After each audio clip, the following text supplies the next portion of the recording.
I came back early to my cabin expecting peace, maybe even a quiet moment with my late wife's memory. Instead, I found a stranger in my living room wearing my wife's black dress, holding up her wedding ring on a live stream, and when I called the cops, they told me I was the trespasser. Yeah, in my own damn house. Act 1. The conflict begins. My name's Tim Scott. 45, IT security consultant, widower. This cabin in the Colorado mountains, it's not just a building. It's where Becky and I built our life. It's where she passed away 8 months ago. Since then, every corner still whispers her presence. I set 2 coffee cups out of habit, talk to her photo at night, tell myself I'll be okay. Some mornings I believe it, most mornings I don't. So after 2 weeks in Denver for work, I drove back early, just craving the silence of this place. Golden aspens along the road, crisp October air. For a moment I thought maybe I was finally healing. That optimism lasted until I pulled into the driveway and saw the lights on. I knew I'd turned them off. Then I heard a woman's voice inside.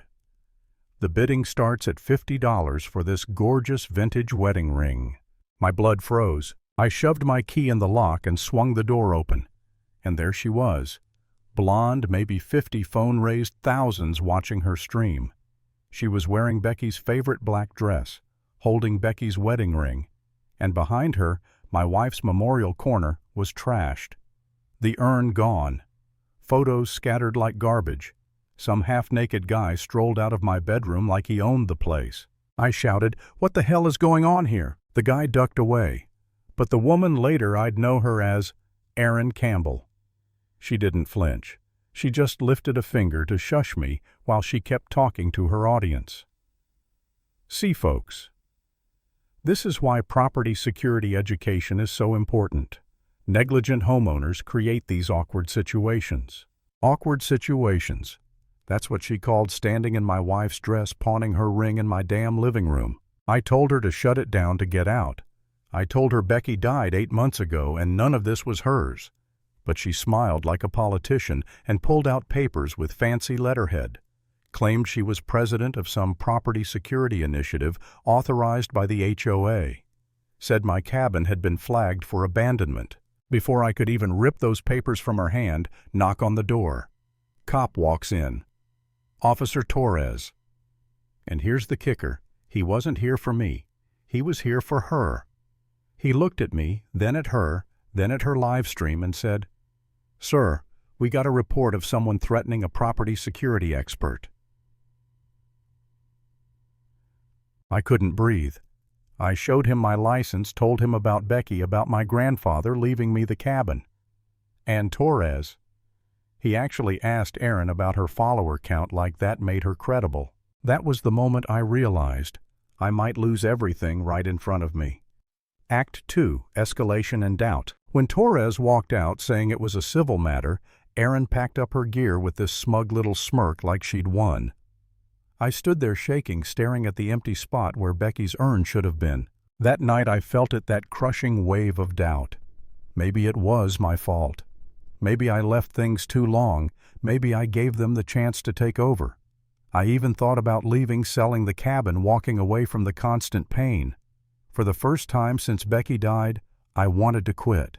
But then I remembered something. 6 months earlier, I'd installed a hidden camera in the smoke detector above the fireplace. A hardwired system invisible to scanners. I opened the footage, and my heart split all over again. There she was, Erin, carrying Becky's urn out to the dumpster like it was trash. Madison, my neighbor who ran the coffee shop down the road, happened to stop by then. She helped me gather Becky's scattered photos, promised we'd get through this together. She even poured me coffee like she'd done so many times when she checked in during my grief. She looked me in the eye and said, "Tim, you're not alone." I wanted to believe her, but as I kept watching that footage, belief turned to horror. Erin hadn't just stolen my wife's ashes. She'd listed our bedroom, Becky's deathbed, on vacation rental sites as Angel's Memory Room. $400 a night for people to connect spiritually by sleeping where my wife had died. She'd faked reviews, stolen photos from obituaries, spun it all into a business. And it wasn't just that. The streams, the auctions, Becky's mug, Her glasses, her diary sold off piece by piece to an audience of 45,000 who thought they were learning about home security. I wanted to smash my laptop. I wanted to scream. But Madison put her hand on mine, steady, calm, maybe too calm. And for the first time I felt a flicker of suspicion. Why was she always there at the perfect time? How did she know when I was breaking down? Then one night, reviewing footage, I saw it, Madison herself slipping into frame with Aaron. Not as a neighbor, not as a friend, but as a partner. Laughing, adjusting cameras, teaching Aaron's audience how to manipulate grieving homeowners. She was wearing Becky's missing engagement ring. That was the moment the floor dropped out. For months I'd leaned on Madison for comfort. She'd been building my dependency, studying me, profiling me. My ally was my handler. I felt sick. I thought about Becky, about the vows we made in this cabin, and I swore I wouldn't let her memory be exploited one more day. Act 3. The Showdown. So I played along, smiled at Madison's coffee deliveries, nodded when she told me to take a break, maybe a healing trip. And then I gave her what she wanted: fake emails, fake plans for a grief retreat in Arizona. I packed bags, drove down the mountain, made it look real. But instead of leaving, I hiked back and hid.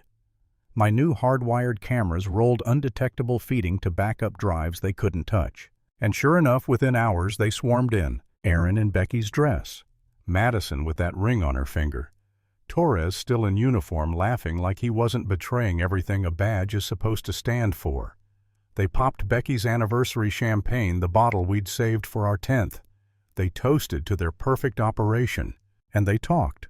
Oh, they talked. They bragged about targeting widowers, isolating them, bleeding them dry. Madison called herself an emotional management specialist. She actually laughed about interfering with Becky's medication, speeding up her death to optimize the grief window. My wife hadn't just died, she'd been murdered to make me easier to manipulate. I almost blew my cover right there. Rage doesn't even begin to cover what I felt. But I forced myself to stay quiet, to let the cameras do their work. 3 days of their celebration gave me hours of confessions, contracts, victim files, financial records. Enough to bury them forever. When I finally stepped out, I wasn't alone. Federal investigators were waiting, tipped off with a package of evidence I'd already sent. They stormed the cabin just as Madison was gloating about her next target. The look on her face when the cuffs clicked, priceless. Ending. That was the moment of the nightmare ended. Not with closure, not with celebration, but with 3 predators hauled out of my cabin while Becky's photo still lay on the mantel. And if there's one lesson I learned, it's this. Grief makes you vulnerable, but it doesn't make you weak unless you stop fighting back.